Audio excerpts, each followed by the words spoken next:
नमः सिद्धेभ्यः।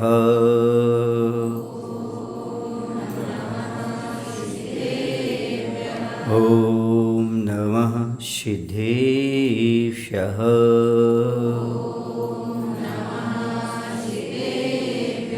ॐ नमः सिद्धेभ्यः।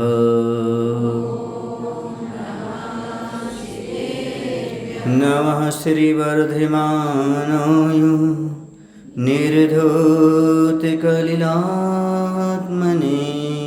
सालोकानां त्रिलोकानां यद्विद्यादर्पणायते यद्विद्यादर्पणायते।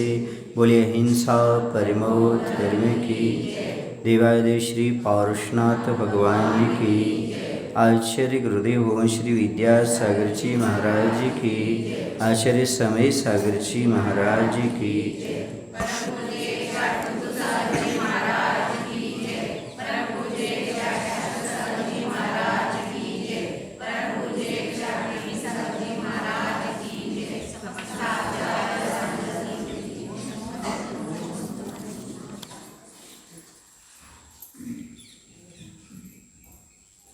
एक पिताजी थे, उन्होंने अपने बच्चों को सलाह दी,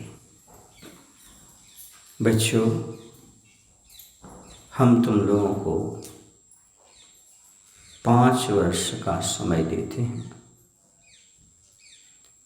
और तुम लोग अपनी कमाई से नगर नगर में एक कुटिया तैयार करो। उन तीनों बेटों ने पिता की बात को स्वीकार किया और निकल पड़े धन कमाने में और नगर नगर में कुटिया का निर्माण किया। 5 वर्ष पूर्ण होने के बाद वह तीनों पुत्र पिता के पास पहुँचे। जब पिता के पास पहुँचे तो पिता ने कहा, क्यों नगर नगर में आप लोगों ने कुटिया का निर्माण कर लिया? तो 2 गर्व से बोले हाँ। पूरे गांव में हाँ, आसपास जितने भी गांव हैं सब में हमने एक कुटिया का निर्माण कर लिया। तीसरे ने बोला, मैंने पूरी नगर को ही कुटिया बना दिया। बोली नहीं, ये झूठ बोल रहा है, इसने कोई पैसा नहीं कमाया।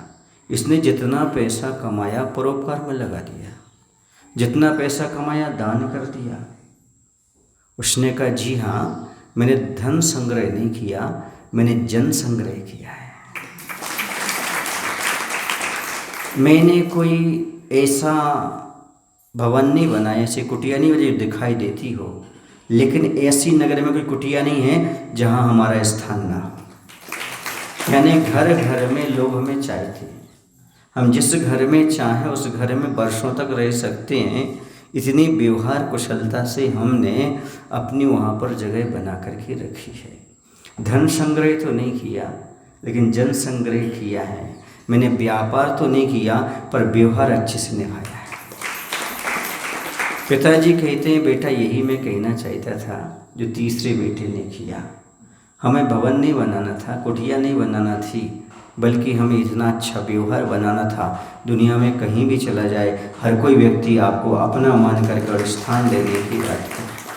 बस बात यहीं पर ही कही जा रही है। क्या कही जा रही है? सुनिएगा।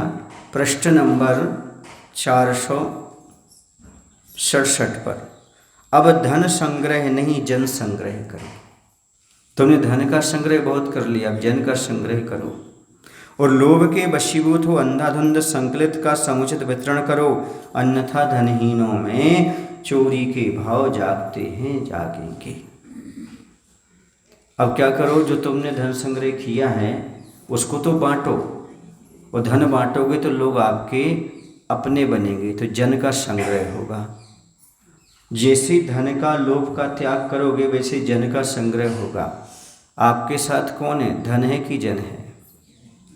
कई बार ऐसा होता है, 2 पार्टियां खड़ी होती चुनाव में, है ना, जिनकी गुडविल नहीं होती है वो धन बांटा करती हैं। और जिनकी गुडविल होती है वो मात्र अपना काम करते जाते, उनकी वोटें इकट्ठी होती चली जाती। लोकप्रिय होना अलग है, लोकप्रिय को पैसा नहीं बांटना पड़ता है, लेकिन जिसकी व्यवहारिकता अच्छी नहीं होती है उसे पैसों से वोट खरीदना पड़ती है, तब जाकर वह चुनाव में अपनी जमानत जब्त होने से बचा पाता है। और जिसके पास वास्तव में व्यवहारिकता होती है उसे कुछ नहीं करना पड़ता, बिना पैसों के भी लोग उसको वोट देते हैं, सपोर्ट देते हैं। इसलिए हमें जन संग्रह करना है, धन संग्रह नहीं। वो बच्चे ये कहते हैं, क्या कहते हैं, हम बिन रिश्ते के रिश्तेदार बन जाते हैं, हम बिना स्वार्थ के फर्ज निभाते हैं, दुनिया के लोग मकान बनाते हैं ईंट और पत्थर के, हम तो दिलों में मकान बनाते हैं। ये करना सीखो। पिताजी की प्रेरणा बच्चों को ये है कि आपने धन संग्रह बहुत कर लिया, अब जन संग्रह की बात करो। यहाँ पर आचार्य भगवंत आतंकवाद के उपदेश के द्वारा, लेकिन उपदेश आचार्य से दे रहे हैं, उसके द्वारा दिलवा रहे हैं कि लोभ लालच में मत पड़ो, बल्कि सबका भला करो। जितना पैसा है परोपकार में लगाने का प्रयास करो। उस पैसे का संकलन करके क्या करोगे, कुछ ही मिलने वाला नहीं है। ऐसे मैं कह रहा हूँ, सदलगा वालों से खूब पैसा कमा लिया, उससे अब कुछ भला होने वाला नहीं है। अब कल बस्ती में नए मंदिर के निर्माण में दान करो, वो तुम्हारे काम में आने वाला है। वह युगों युगों तक चलेगा, भवों भवों तक चलेगा। जब तक मंदिर रहेगा, जब तक लोग दर्शन करेंगे, ये आपका शाश्वत पुण्य, आप किसी भी पर्याय में रहोगे वो पहुंचता चला जाएगा। क्यों? क्योंकि आप उसमें निमित्त बने हो। कहते एक छोटा सा भी मंदिर हो और राई समझते हो आप लोग, राई के दाने के बराबर यदि आपने प्रतिमा को, या जौ के बराबर, एक जौ होता है ना, एक इतना सा होता है, उसके बराबर यदि आपने एक मंदिर का निर्माण किया है, प्रतिमा का निर्माण किया है, तो आपके यश को, आपके पुण्य को गलधर प्रश्मिष्टि भी अपनी जिह्वा से नहीं कह सकती। और इतने बड़े मंदिर का निर्माण करोगे, आपका यश तो कोई कह ही नहीं सकता, आपका पुण्य तो कैसा होगा कोई बखान कर नहीं सकता। गलधर परमेष्टि भी उस पुण्य के बखान में पीछे हट जाते हैं। भैया हम नहीं कर पाएंगे। क्यों नहीं कर पाएंगे इसका बखान?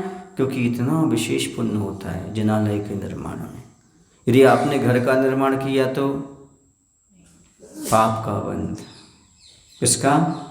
पाप का बंध। जबकि 24 घंटे ही सोचता रहता है मेरे घर का मेंटेन कैसे हो, ऊपर की छत कैसे हो, अंदर की कैसे हो, बाथरूम में कैसे टाइल्स हो। हाँ, ये चिंतन करता रहता है, कर्म का बंध करता रहता है। आप सोचो जिनालय का निर्माण कैसे होगा, कितना बड़ा जिनालय होगा, कौन सी पत्थर लगेंगे, कौन सी विशेषता होगी, चिंतन करो। इससे तुम्हारे कर्म की नजर और पुण्य का बंध होगा, क्योंकि आप जिनेंद्र भगवान के मंदिर के बारे में चिंतन करते हैं। समझ आ रहा? ये बहुत विशेष पुण्य का उदय आता है, तब इस प्रकार का माहौल बनता है, तब दान देने के भाव बनते हैं। योग निमित्त मिलना भी बहुत कठिन होता है। उपादान होते हुए भी क्षमता है सब करने की, पर कोई हमारे अंदर के भाव पैदा करने वाला भी तो चाहिए। योग उपादान योग कुछ ना कुछ तो चाहिए, जब तो अंदर के भाव प्रकट होते हैं। इसी निमित्त भी बड़े पुण्य से मिलते हैं, जब व्यक्ति के अंदर से ये भाव पैदा करा दे कि नहीं हमें ये कार्य करना है। मंदिर के लिए बहुत कम लोग उत्साहित होते हैं और भोग के कार्य के लिए लाखों रुपए खर्च कर देते हैं। तो यही कह रहे हैं, देखो यदि हम धन संग्रह करते हैं, उन लोगों को नहीं मिल पाता है तो लोग चोर बन जाते हैं। क्या हो जाते हैं? जैसे मान लो खेत में पाला पड़ गया, क्या पड़ गया? ठंडक पड़ गई तो खेत सब फसल नष्ट हो गई। अब गरीबों के पास पैसा बचा नहीं है, मोबाइल का भी खर्चा है, बच्चों के कहाँ से लाएंगे? वो तो चोरी करने लगते हैं। हाँ, मोबाइल ने ही तो चोरी करना बहुत ज़्यादा सिखा दिया, क्योंकि खर्चा बहुत है, कमाई कम है। मोबाइल में तो कितना बैलेंस लगता होगा, लगता कि नहीं लगता? अब ये सब चीज़ें हर महीने उनको लगाना पड़े, देना पड़े, तो कहाँ से लाएंगे पैसा? इसलिए क्या करने लगे? चोरी करने लगे। विलासिता जितनी बड़ी है, अब आप देख लेना, झाड़ू लगाने वाले के पास भी मोबाइल होगा, अच्छी क्वालिटी का होगा। सब्जी वाले के पास तो रहता ही है। ऐसा कोई भी नहीं दिखेगा जिसके पास मोबाइल ना हो, और वो भी दो दो सिम वाले होंगे या दो दो मोबाइल होंगे। वो कीपैड वाला अलग होगा और वो वाला अलग होगा, है ना कुमार जी? कीपैड वाला अलग मोबाइल होगा और वो वाला अलग मोबाइल होगा, है ना? पता नहीं कितने कितने लगे रहे, कितने कितने रखते हैं। और ये तो मोबाइल की बात है, और भी चीज़ें हैं, LCD, और क्या कितनी चीज़ें नहीं आ गई आजकल, बहुत सारी चीज़ें आ गई, विज्ञान की देन है बहुत सारा। तो उसमें खर्चा बहुत हो गया और आमदनी कम है, तो आदमी क्या करेगा फिर? पढ़ाई का खर्चा भी बहुत हो गया, बच्चों को पढ़ाना है, तो अलग अलग तरीके से आदमी चोरी वगैरह करता है। तो याद रखो ना, आचार्य कहते हैं कि चोरी करने वाले तो पापी हैं ही, लेकिन चोरी कराने में तुम निमित्त बने हो तो तुम भी चोर हो। क्यों? क्योंकि उन्होंने सारा धन इकट्ठा करके अपने पास रख लिया, वितरण किया नहीं, तो सामने वाला चोर बन गया। चोर बन गया तो समझो आप भी उतने ही दोषी हैं जितने कि चोरों को पैदा करने वाले दोषी हैं। जितने चोरी करने वाले दोषी हैं, उतने चोरों को पैदा करने वाले भी दोषी हैं। ये समझ के चलो, चोर इतने पापी नहीं होते जितने कि चोरों को पैदा करने वाले। तुम स्वयं चोर हो, चोरों को पालते हो, और चोरों के जनक भी चोरों को पालते भी हो। तो स्वयं चोरी करते हो, सेल टैक्स की, इनकम टैक्स की और चोरी पैदा करते हो, इसलिए आप चोरों के जनक माने पिता भी हो। सज्जन अपने दोषों को कभी छुपाते नहीं, छुपाने का भाव भी नहीं लाते मन में, प्रत्युत उद्घाटित करते हैं उन्हें। कितनी अच्छी बात कही। सज्जन लोग वो होते हैं अपने दोषों को छिपाते नहीं, बल्कि दोषों को प्रकट करते हैं। सज्जन और दुर्जन में इतनी अंतर होता है।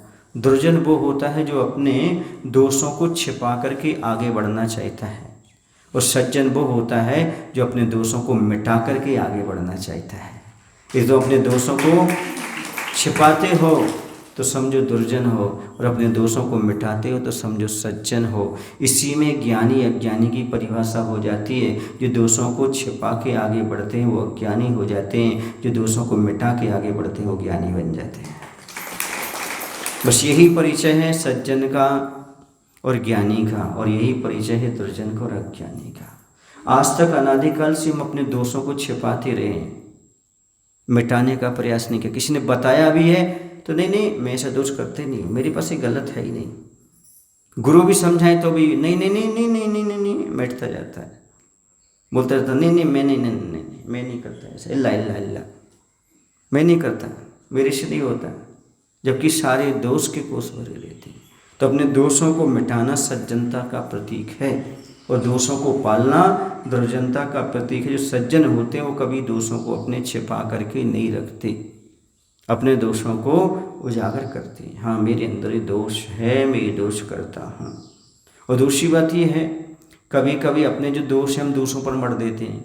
अपनी करनी आप करे, सिर औरन के रखता। स्वयं तो गलती करता है और सामने को दोष देता है, सामने वाले ने ऐसा किया, सामने वाले ने ऐसा किया। बुरा न लगे तो एक बात बोलूं, आजकल की लड़कियां स्वयं सज धज करके और कम कपड़े पहन के बाहर निकलती हैं, लड़के छेड़ते हैं, उनको दोष देते हैं। निमित्त कौन बन रहा है उसमें? हाँ, ऐसे कपड़े क्यों पहनते हो, ऐसे सज धज के बाहर क्यों निकलते हो, ताकि सामने वाला सीटी बजाए, सामने वाला छेड़े, सामने वाला बुरा वाला कहे। निमित्त कौन बनता है? कितने दोषी हैं आपस में, ये नहीं विचार करते, सामने वाले को दोष देते हो। मोबाइल में जो चीटिंग चलती है, आप कुछ उस पर लिखते हो, सामने वाला कमेंट्स करता है, और सामने वाला कमेंट्स करेगा तो बुरा कर दिया, तुमने ऐसा किया क्यों। सारा का सारा दोष हम दूसरे पर रखते हैं, गलती खुद करते हैं और दूसरे पर दोष देते हैं। इतिहास को जरा उठा करके देखो, जो भी महापुरुष हैं उन्होंने एक ही बात कही है, हे भगवान मुझे ऐसा रूप मत देना, मुझे ऐसा धन मत देना जिससे दूसरे की नीयत खराब हो जाए, जिससे हमें अहंकार पैदा हो जाए। बलराम ही कहते, मांगी तुंगी में देखा आपने एक प्रतिमा है बलराम की, जो पहाड़ की तरफ मुख करे बैठी है, आपकी तरफ पीठ किए बैठी है। क्यों बैठी है? क्योंकि उनका बहुत पुण्य था। इतने सुंदर थे वो बलराम, कृष्ण जी के भाई, इतने सुंदर थे, इतने सुंदर थे कि सारे नगर के लोग जब वो निकलते थे आहारचर्या को, तो सब लोग जो है ना अपने काम छोड़ करके उनको देखने लगते थे। महिलाएं आधा काम छोड़ करके बाहर भागती थी, तो जैसे आहार से देखो निकल रहे थे तो एक महिला कुएं पर पानी भर रही थी। जब कुएं पर वह पानी भर रही थी तो गगरी रखी थी, उसका बच्चा भी वहीं बैठा था। तो उसने क्या किया, जो रस्सी थी वो बलराम आए, मुनि महाराज उनको देखने लगे, देखते देखते देखते वो रस्सी जो है ना वो उसमें न डाल करके गगरी में बच्चे के गले में फंसा दी, उठा कर उसको डालने लगे। महाराज वो चिल्लाने लगा, महाराज ने देखा, बलराम महाराज ने, उन्होंने वहीं अलाप कर दिया और कहा ये क्या हो रहा है। इस रूप के कारण उन्होंने नियम ले लिया, अब आहार मिलेगा तो वहीं लेंगे जंगल में, शहर में आएंगे नहीं, और मुंह दिखाए नहीं किसी को, और पहाड़ की तरफ मुंह करके बैठ गए। ऐसा रूप मिला तभी तो इनकी विकृतियाँ इनके अंदर पैदा हो रही। इतना सुंदर में न होता तो ये सब काम छोड़ के ऐसा क्यों करते। उन्होंने दूसरों को दोष नहीं दिया, किसको दोष दिया, खुद को दोष दिया। ये कहलाता तत्व ज्ञान, ये कहलाता कर्म सिद्धांत। इसलिए कहा था जो कर्म सिद्धांत नहीं जानते वो दूसरे को निमित्त बनाते हैं। इन्होंने हमारे साथ ऐसा किया, इन्होंने हमारे साथ ऐसा किया, नहीं। कर्म सिद्धांत को जानने वाला निमित्ताधीन दृष्टि नहीं रखता। हमारा कर्म का उदय है, सामने वाला तो मात्र निमित्त है, ऐसा भाव रखता है। देखिए ना आगे आचार्य एग्जाम्पल दे रहे हैं, क्योंकि आचार्य के एग्जाम्पल ही मैं देता हूँ, समझ गए ना। किसी ने पूछा आपकी बुद्धि भी काम करती है आचार्य जैसी, मैंने कहा जब मैं ही आचार्य का हूँ, किसने दिया मुझे, आचार्य ने आपको दिया है। कौन, कुंतु सागर दिया है, सो जल रहा है। कुंतु सागर, आचार्य ने कुंतु सागर दिया है, जो दिया सत लगा में दिया है, सो दिया जल रहा है। जल रहा कि नहीं दिया।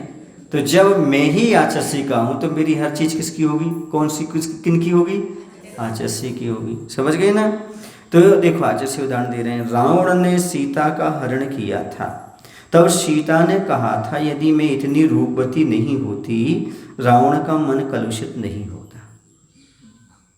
समझ आ रहा। और इस रूप लावण्य के लाभ में मेरा ही कर्मोदय कारण है। यह जो कर्मबंधन हुआ है मेरे ही शुभाशुभ परिणामों से। ऐसी दशा में रावण को ही दोषी घोषित करना अपने भविष्य भाल को और दूषित करना है।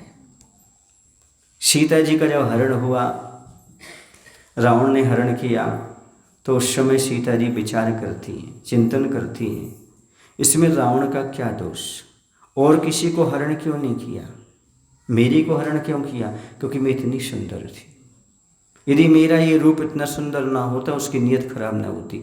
और दूसरी बात, और भी सुंदर हो सकते हैं, पर मैंने पूर्व भाव में किसी को दोष लगाया था, क्षुल्लक क्षुल्लिका वगैरह मुनि को, है ना, वो भाई बहन थे, पर उसका दोष है कि आज मुझे उसका फल मिल रहा है। रावण तो मात्र निमित्त है, इसलिए हम रावण को दोषी नहीं देते, हम अपने कर्मों की ओर ध्यान देते।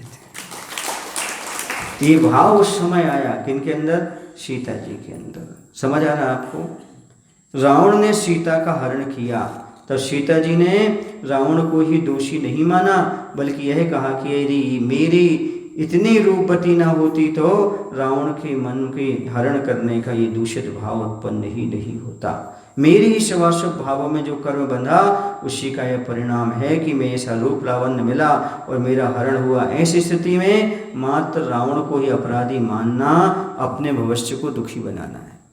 यदि हम सामने वाले को ही ये कहते इसने मेरे साथ गलत किया है, तो समझो पुनः कर्म का बंध करोगे, भविष्य में फिर दुख मिलेगा। सुनना, एक नया प्रकरण आपके सामने आ रहा है। जैसे किसी ने आपके साथ गलत किया है ना, आप बिल्कुल निर्दोष हैं, लेकिन किसी ने आपके प्रति गलत किया, अब आप सामने वाले को बुरा भला कहते, उसे दोषी मानते हो, तो पुनः कर्म का बंध होता है और भविष्य में पुनः आपके लिए भोगना पड़ेगा। इसलिए अभी आप भले निर्दोष लग रहे हो, लेकिन कहीं ना कहीं हमारा कर्म निमित्त है, तब सामने वाले ने इस प्रकार का भाव किया, ऐसा सोचोगे तो भविष्य में कर्म बंधन से बच जाओगे। अभी जो कुछ है सारा कर्जा चुका दोगे, बाकी साहूकारी से जीवन जियोगे। वरना उसने मेरे साथ ऐसा किया, उसने मेरे साथ ऐसा किया, ऐसा कहते रहोगे तो पुनः कर्म का बंध होगा। चाहे आपका रिश्तेदार हो, चाहे निजी हो, चाहे जीवन साथी हो, चाहे कोई भी हो, यदि आपके साथ गलत व्यवहार करता है तो ये समझो ये गलत व्यवहार हमने कभी गलत किया हो उसका परिणाम है। क्योंकि बिना कारण के कोई कार्य नहीं होता। ये जो कार्य हो रहा है इसका कारण मैं ही हूँ, दूसरा कोई नहीं, क्योंकि कार्य मेरे पास हो रहा है। निमित्त तो सामने वाला है, लेकिन कर्म का उदय तो मेरा ही। अब शांति से सहन करो। कैसे सहन करो? शांति से। जितने ही विद्वान हुए हैं उन सबों ने यही शांति रखी। उनकी पत्नी कुछ विद्वानों की इतनी तेज थी क्या बताएं, पर उन्होंने कहा नहीं, इसी भाव में हम अपना कर्ज चुका करके जा रहे हैं। आपने बहुत सी विद्वानों का नाम सुना होगा जिनकी पत्नी गृहस्थी नहीं थी, बरसती भी थी। समझ गए ना? ठंडी में भी घड़े का पानी डाल देती थी ऊपर से, लेट आते थे तो सुन लेते, सहन कर लेते थे। क्यों? क्योंकि ये पत्नी कर्म के उदय के रूप में आई है। मैंने पूर्व में कर्म किया था, ये है। मेरा पति कर्म के रूप में आया है। अच्छा हो तो बुरा हो तो पुराना कर्म है जो हमें, ये तो निमित्त मात्र है। पति और पत्नी का संयोग है, मुख्य तो कर्म संयोग बुलाता है। कर्म के उदय से इस प्रकार के संयोग बनते मिलते हैं। भगवान नहीं मिलाता, कहते ऊपर से जोड़ियाँ बन के आती हैं। ऐसा मत सोचो ऊपर से जोड़ियाँ बन के आती हैं, इस हमारे कर्म के आधार पर बनती हैं। ऊपर से जोड़ी बन के आती हैं ना, तो ऊपर वाले ने अपनी जोड़ी क्यों नहीं बनाई? ये सब कहने की बात है। ना ऊपर से जोड़ी बनती, ना कहीं से जोड़ी बनती है। फिर तलाक क्यों हो जाता है? जो ऊपर से बन के आती है तो। हाँ, प्यार किया नहीं जाता, हो जाता है। हो जाता है तो फिर टूट क्यों जाता है? ये कहने से पहले सोचते लो। ये सब हमारे निमित्त निमित्त संबंध होते। कर्म जैसे होते हैं वैसे सामने का निमित्त मिलता चला जाता है, अच्छे के रूप में, बुरे के रूप में। इसलिए परिणामों को संभालने का प्रयास करो। दुनिया को दोष मत दो, अपने कर्मों को दोष दो, और अपने कर्मों को दोष मत दो। जो हमने किया है सो कर्म बंधा है, इसलिए अपने करनी को सुधारने का प्रयास करो। अपने भावों को निर्मल बनाने का प्रयास करो। जो अपने कर्मों को काटता है, कर्मों को निर्मल बनाता है, भावों को शुद्ध बनाता है, वही संसार में अभी दुख भले उठा रहा है पर आगे हमेशा के लिए सुखी हो जाता है। उसे बुरे निमित्त नहीं मिलते। इसलिए भी शांत परिणाम रखो, ये यहाँ पर कहने का तात्पर्य। दूसरा ही हमारे साथ गलत करता है। कुछ लोग हमेशा दूसरे को बुरा बुरा कहते रहते। मंदिर में आएंगे, पूजन करेंगे, लेकिन अपने घर में कोई एक से खटपट होगी, उसकी भगवान से बुराई करते रहेंगे। ये भगवान बड़ा दुष्टन है, दुष्टन बा निकल जाए, है ना? सास बहू को दुष्टन मान के चलती है। बहू सास से दुष्ट कहती, सास बहू से दुष्ट कहती। दुष्टन देह निकार, साधुन को रख लीजिए। हे भगवान जी, दुष्ट है, हम तो सात्विक प्रकृति की, हमें रख लो, इसको निकाल दो, उसको निकाल दो। वैसा कोई दुष्ट नहीं है, तुम्हारा कर्म दुष्ट है, तुम्हारा कर्म इष्ट है। इसलिए सामने वाला दुष्ट बन गया और इष्ट बन गया। अपनी करनी को सुधारने का प्रयास करो। दुनिया में कहीं भी चले जाओ, आपके लिए कोई ना अच्छा है ना बुरा है। जैसा तुम व्यवहार करोगे, जैसा तुम्हारा कर्म का उदय होगा, वैसा आपको निमित्त मिलता चला जाएगा। अच्छे को अच्छा, बुरे को बुरा। पद्मन चरित पढ़ा कभी आप लोगों ने? पद्मन चरित पढ़ा? पद्मन चरित के जीवन में, पद्मन कुमार के जीवन में क्या हुआ? 16 बार लोगों ने उसको गफलत में डाला, मारना चाहा, और 16 बार उसके लिए उपलब्धियां प्राप्त हुई। 16 लाभ। कहानी पढ़ना जरा, कितनी 16 लाभ, उसको 16 बार लाभ प्राप्त हुआ। लेकिन माँ से दूर रहना पड़ा। क्यों रहना पड़ा माँ से दूर? बताओ भाई। क्योंकि पूर्व पर्याय में उन्होंने किसी पक्षी के बच्चों को माँ से अलग कर दिया था। इसलिए 16 साल तक अपनी माँ से दूर रहना पड़ा। पक्षी को अलग कर दिया था, पक्षी के बच्चों को। उसका फल है। इससे शिक्षा दूँ आपको।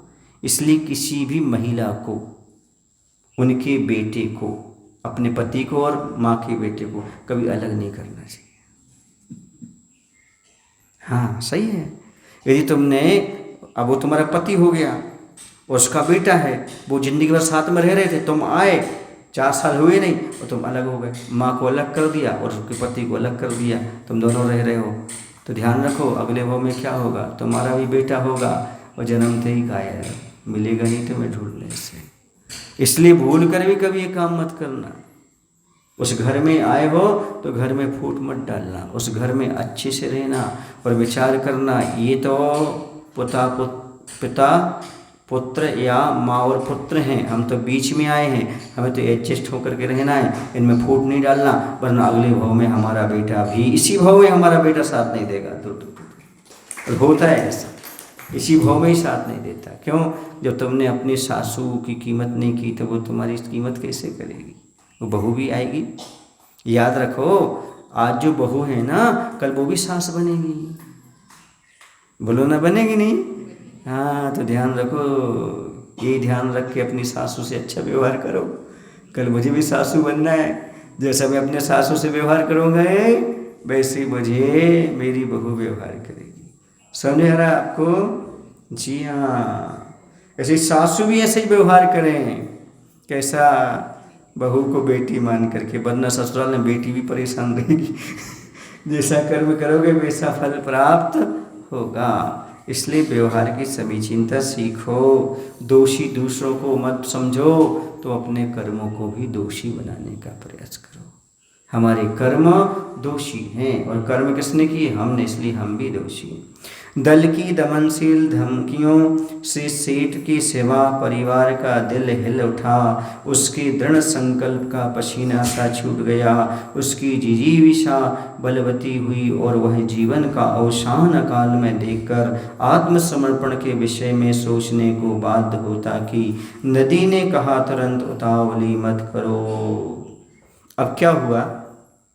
होता है कभी कभी जब अपना पक्ष कमज़ोर पड़ता है ना, तब आदमी को लगता है मैं गलत हूँ। सही होते हुए भी जब पक्ष कमज़ोर पड़ने लगता है तो आदमी को लगता है कि मैं गलत हूँ, सामने वाला सही है, और वह झुकने के लिए तैयार होने लगता है। तो वहाँ पर ये स्थिति यहाँ पर यही हो रही है कि सामने वाला ने कहा, तो आतंकवाद की अदमनीय धमकी सुनकर के सेठ को छोड़ सारे परिवार का दिल हिल उठा। सेठ नहीं हिला, सेठ तो कर्म सिद्धांत को समझ रहा था। सारा परिवार का दिल क्या हो गया? भय से कांप गया। भर से भरा दृढ़ संकल्प टूटता सा लगा। अकाल में ही जीवन का अवसान होता सा देख और आगे जीने की इच्छा रखता हुआ आत्मसमर्पण के लिए बाध्य हुआ परिवार की नदी ने कहा, उतावली मत करो। किसने कहा? नदी ने कहा, उतावली मत करो। उसके परिवार को समझाए। सेठ कुछ नहीं बोल रहा है, सेठ तो शांत, क्योंकि जो कर्म सिद्धांत को जानता है वो उतावली नहीं करता।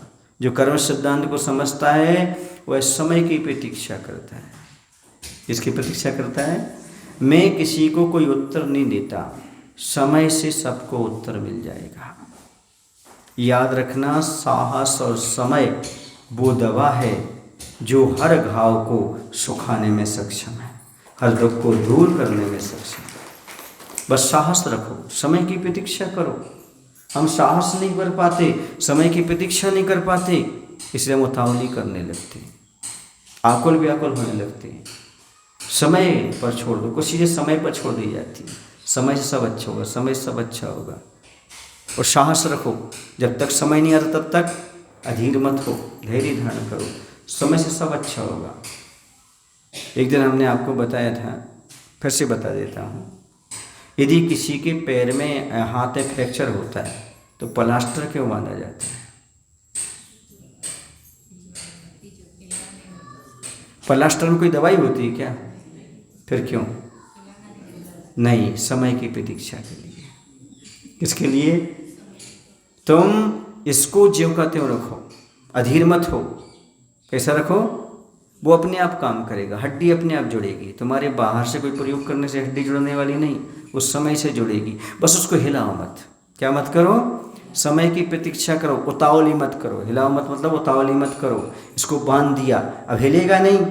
सो आपने सोचा अब तो दवाई लग गई, अब तो ठीक हो जाएगा। ये दवाई नहीं लगी है, ये समय की प्रतीक्षा है। और जैसे आपका समय पूरा होगा 45 दिन, यदि हाथ का फ्रैक्चर है तो कितना? 45 दिन। 45 दिन बाद प्लास्टर कट जाएगा, फिजियोथेरेपी करोगे, आपकी नस जुड़ी हुई नजर आएगी, हड्डी नजर जुड़ी हुई। ये प्रतीक्षा करना पड़ता है। यह है प्लास्टर, समय का प्लास्टर। किसका? इसलिए समय पर आप सब कार्य को होता देखेंगे। थोड़ा समय रखो, प्रतीक्षा करो। हड्डी टूटने पर तत्काल कुछ उपाय नहीं होता, समय की प्रतीक्षा करना पड़ती है। समझ आ रहा आपको? प्लास्टर कोई दवाई नहीं है, प्लास्टर तो मात्र धैर्य का पट्टा है, समय की प्रतीक्षा है, इंतजार है ना। हाँ, उसमें कोई दवाई नहीं होती, वो अंदर हीलिंग चलती रहती है, शरीर अपने आप उसको हीलिंग करता रहता है और वह जुड़ जाता है, दवाई काम नहीं करती। ऐसे ही कर्म का उदय चल रहा है अभी, शांति रखो, धैर्य रखो, जब साता आएगा वो स्वयं हीलिंग कर लेगा, असाता को साता में कन्वर्ट कर लेगा, फिर सब अच्छे दिन हो जाएंगे। पर उस समय आदमी को धैर्य नहीं रहता, उस समय गाफिल हो जाता है। ये सिद्धांत हैं, समय की प्रतीक्षा करो। कहते हैं कुछ प्रश्नों के उत्तर ना दिए जाएं तो समय पर वो अनुद्धृत हो जाते हैं, यानी उनकी गरिमा और बढ़ जाती है। आज जिसने लिखा, जवाब ना देना भी लाजवाब है। शब्द पंगु हैं, जवाब ना देना भी लाजवाब है। शब्द पंगु हैं, हमारे शब्द कैसे हैं? पंगु माने लंगड़े हैं, छोटे। इसे जवाब ना देना ही लाजवाब। किसी को जवाब नहीं तो तिलमिला जाता है, अरे इससे इतना बोला, ये तो जवाब ही नहीं देते, तो बोलते नहीं, उसे खुद उत्तर मिल जाता है। और पुरुषों के लिए बहुत अच्छी टिप्स दे रहा हूँ, यदि महिला कुछ गलत बात करे तो तत्काल आप जवाब मत देना, उसकी बात भी मत काटना। 2 दिन बाद वो खुद आएगी आपके पास, मैंने गलत बोल दिया था ना, ऐसा मुझे नहीं बोलना था ना। हाँ, देख लेना आप अमित, ये प्रैक्टिस करके देख लेना आप। महिला जब भी कोई वैभव, महिला जब भी कोई गलत बात कहे, उसकी बात नहीं काटना, झुटलाना नहीं, कुछ बोलना नहीं। 2 दिन बाद वो स्वयं महसूस करेगी, अरे हमने गलत बोल दिया था, और पूछ कर जाके बोलेगी हमने गलत बोल दिया था, कैसे नहीं बोलना था, कि हाँ वो गलत ही है, ऐसा वो स्वयं स्वीकार कर लेगी। समझ आ रहा है? प्रैक्टिकल करके देख लेना एक आध दिन। हाँ, अब कर्नाटक की महिलाओं को नहीं पता, लेकिन प्राय करके ऐसा होता है। कोई भी सामने वाला हो, उसने गलत कहा है, आप बिल्कुल एक्शन तत्काल मत लो। 2 दिन बाद उसको स्वयं मालूम पड़ जाएगा ये मैं गलत हूँ। एक मत महिला की बात नहीं, एक प्राय कर महिला जल्दी गलती स्वीकार कर लेती, इसलिए कह रहा हूँ। पुरुष थोड़े देर से करते हैं, पुरुष को भी फीलिंग होती है कि मैंने गलत बोल दिया था। पुरुष भी आकर के पूछ सकता है, क्यों मैंने परसों गलत बोल दिया था ना, वो अच्छा नहीं था ना, ऐसा बोल सकता है। क्योंकि पुरुषों को ज़्यादा अटैक आते हैं, महिलाओं को कम आते हैं। पूछो क्यों? सर्वे कर लेना आप, पुरुष को ज़्यादा अटैक आते हैं, पुरुषों को अटैक वालों की संख्या पुरुषों की ज़्यादा होगी और महिलाओं की कम होगी। पूछो क्यों? क्योंकि महिला रोध होकर के बता करके अपने विकल्प समाप्त कर लेती हैं, कहीं ना कहीं गलती स्वीकार कर लेती हैं, कि पुरुष अड़े रहते हैं, इसलिए उनको अटैक आ जाता है। दूसरी बात यह है कि महिलाएं और पुरुष में अंतर ये है, पुरुष कमाता है, खिलाता नहीं। महिला कमाती नहीं, पर पहले खिलाएगी फिर खाएगी, इसे अटैक कम आते हैं। उसको खिला के खाने वालों को अटैक कम आते हैं। हाँ, बिल्कुल ओरिजिनलिटी आप देख लेना, ये है फैक्ट है। 4 परिवार हैं, 4-5 परिवार में, उसमें एक न एक पुरुष अटैक वाला मिलेगा, पर महिला नहीं मिलेगी, जरूरी नहीं मिलेगी। होता कि नहीं होता? क्योंकि ये अपनी बातें निकाल देते हैं और इतने सहज होते हैं महिलाएं। ट्रेन में बैठेंगी ना तो अपरिचित से 5 मिनट में परिचय कर लेंगे, आप कहाँ से आई, कौन से हो, कैसे हो। पुरुष को टाइम लगता है बोलने बात करने, पर महिला इतने जल्दी बात कर लेंगी। क्यों भाई, सही है ना? हाँ, कहाँ? अच्छा, हाँ हमारे वो वहाँ रहते हो या नहीं रहते हो? वो रहते हैं, वो हम वहाँ गए थे, ऐसे आए थे, ऐसा था वैसा था। सुनीता जी ऐसे होंगे तो बिल्कुल जल्दी परिचय कर लेंगे, बहुत जल्दी कर लेंगे, मन हल्का कर लेंगे, बात कर लेंगे, बोल लेंगे। लेकिन पुरुष नहीं बोलता, पुरुष को बड़ा वो लगता है, कैसे बोले, कैसे बात करें। सुन रहे ना? तो ये स्वभाव होना चाहिए। कैसा? तत्काल घुल मिल जाना, बातचीत करना, ऐसा क्या टेंशन करना, है ना? इसलिए अटैक नहीं आते। और पुरुष को क्या आते हैं? कमाने में लगा रहता है, पट्ठा जमाने भर की चिंता बना करके रखता है, तो बड़ी टेंशन में आ जाता है। वो लोग सही कह रहे कि गलत कह रहे? हाँ, हमने देखी पुरुषों के बाल जल्दी झड़ जाते हैं महिलाओं से। क्यों झड़ जाते बाल? क्यों? वो चिंता में लगे रहते हैं। महिला को कोई चिंता ही नहीं है, एक बाल ही संभालने की चिंता रहती है बस। जितनी आप लोग दुनिया भर की चिंता करते हैं ना बाल बच्चों की, वो उतने बाल संभालने में चिंता करते रहते, कुछ करते नहीं। ऐसा आप लोग बहुत सी चिंता रहती है। देखो मैं कितना खींचता हूँ तो भी नहीं झड़ पा रहा है, क्योंकि चिंता नहीं है ना। और आप लोग कितनी चिंता है, बिना खींचे झड़ गए। तो ये तनाव टेंशन से भी बहुत सारे शरीर में क्या होते, परिवर्तन आते हैं। तो महिलाओं को क्यों नहीं आती अटैक, समझ में आ गए ना। एक तो वो कहीं ना कहीं से बोल लेगी, अपनी बात कर ही लेगी, है ना, मन में ज़्यादा देर तक नहीं रखेगी। और दूसरी चीज़, पहले भोजन बनाएगी, दूसरों को खिलाएगी, खिलाने के भाव रखेगी, फिर खाएगी, तभी उसका मन पवित्र रहता है, उसको टेंशन नहीं होता है, इसलिए वो हमेशा खुश रहती है। चलो महाराज जी, आप प्रशंसा कर रहे हैं हम लोगों की। हाँ, प्रशंसा कर रहे हैं, करना पड़ती है समय समय पर, क्योंकि मन में विकल्प नहीं। क्योंकि सीता जी की बात आ गई ना यहाँ। किन की बात है? सीता जी ने रावण को दोष नहीं दिया, अपने कर्मों को दोष दिया। बस नारियों को भी यही शिक्षा लेना चाहिए। सीता जी की सहनशीलता यदि आपके जीवन में आ गई तो आपका परिवार संतुलित हो जाएगा। मात्र सीता जी से एक गुण ले लो, सहनशीलता का। सीता जी में सबसे बड़ा गुण था सहनशीलता का और शिकायत ना करने का। कितनी भी घर परिवार में आपत्ति आई, इतना तक कि अपने पति के लिए वनवास दिया गया तो उन्होंने सहन किया, एक शब्द नहीं बोला। इस परिवार में क्या हो रहा है, क्यों हो रहा है, हमारा ये विषय नहीं है, ये इनके पिता का और उनका विषय है, मुझे तो पति के साथ रहना, बस मैं तो इतनी जानती हूँ, वो जहाँ रहेंगे वहाँ रहेंगे। ये सहनशीलता अपने आप में महत्वपूर्ण है। हमें इनके बीच में इंटरफियर नहीं करना। और आज की नारियाँ, हमारे पति सीते हैं, हम नहीं छोड़ेंगे, लेकिन हम तो केस करेंगे, ससुर बाबा पर केस करेंगे। पत्नियाँ और तेज होती हैं आज के ज़माने में। पति तो उसको भी बेचारा सीधा साधा, चलो अपने घर की लाज रख लो, पर महिला नहीं मानती आज की। उस समय की सीता कैसी थी? हमें कोई इंटरफियर नहीं करना, हम तो इस घर में सामंजस्य के लिए आए हैं, यहाँ रहना है, हमें कोई लेना देना नहीं इनके घर में क्या हो रहा है। हमारे पति जहाँ जाएंगे हम वहाँ जाएंगे, जो पति कहेंगे हम वही करेंगे, और कुछ हम करने वाले नहीं हैं। इस सहनशीलता कब आएगी आज की नारियों में? हैं? एक बच्चे से पूछा, बेटा तुमने महाभारत देखा? बोले देखा। बोले रामायण? बोले देखी। क्या सीखा? बोले हम घर में महाभारत करते, घर में क्या करते हैं? महाभारत। रामायण नहीं, महाभारत करते। ये दशा है। तो आप लोगों को समझना है कि हमारे लिए अपने जीवन में महापुरुषों की जीवनी पढ़ने से क्या मिलता है। ये सीता जी ने कितनी अच्छी बात कही कि हमारा यदि ऐसा नहीं होता तो रावण के भाव कैसे होते। और रावण को अकेला दोष दे के हम करेंगे क्या? क्योंकि हमने भी तो पहले किसी को दोष लगाया है, इसलिए आज हमारा अपवाद हो रहा है। पूरा कर्म तो उदय है कि नहीं है? सम्यक दृष्टि ये समझता है जो कुछ मेरे साथ अच्छा बुरा हो रहा है ये मेरे पूर्व उपार्जित कर्मों का फल है। ये सब सहन करता है, तभी इतिहास में उसका नाम आता है। आप लोगों का नाम कहीं इतिहास में है क्या? उपहास में है। उपहास समझते हो? हंसी के पात्र बनने में। तो यहाँ पर ये कहा जा रहा है कि ये लोग क्या कर रहे हैं? उतावली कर रहे हैं। तो उतावली नहीं करना, समय की प्रतीक्षा करो, समय से सब ठीक होगा। सीता जी उतावली करती तो क्या होता? इतना नाम होता क्या नहीं होता? मैंने एक दिन बताया था, अपने चिंतन के द्वारा आपको बताया था कि किसी ने सीता जी से पूछा कि सीता जी, रामचंद्र जी की मजबूरी है कि उन्हें वनवास दिया गया, पर आपको तो वनवास नहीं दिया गया ना, आप वनवास में क्यों जाना चाहती?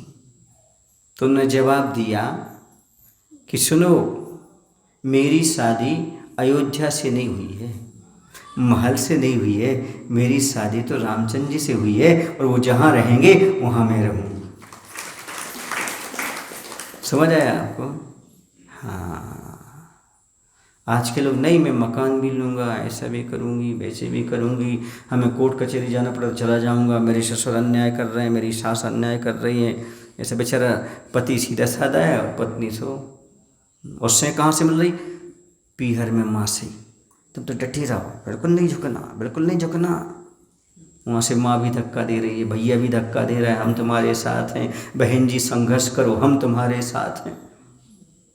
ये और मिलता है, ऐसे होता है कि नहीं? बोलो महाराज जी, आपको ये सब चीज़ें कैसे पता होती हैं? तब तो पता है, संसार में सब चलता है तब मालूम रहता है। तो ये सारी चीज़ें जो है ना गड़बड़ी कर रही हैं, ये गड़बड़ियों से बचने का प्रयास करो, उतावली मत करो। अब आगे क्या होता है कर महावीर भगवान की जय, आचार्य विद्यासागर जी महाराज की जय। हे प्रभु, हम सभी को इतनी शक्ति, इतनी बुद्धि देने की कृपा करो ताकि हम कर्म सिद्धांत को समझते हुए दूसरों को दोष ना देते हुए बल्कि सबके हृदय में जगह बनाते हुए अपना जीवन तनाव मुक्त जी सकें। नमो शिवाय। बोले आचार्य विद्यासागर जी महाराज की जय।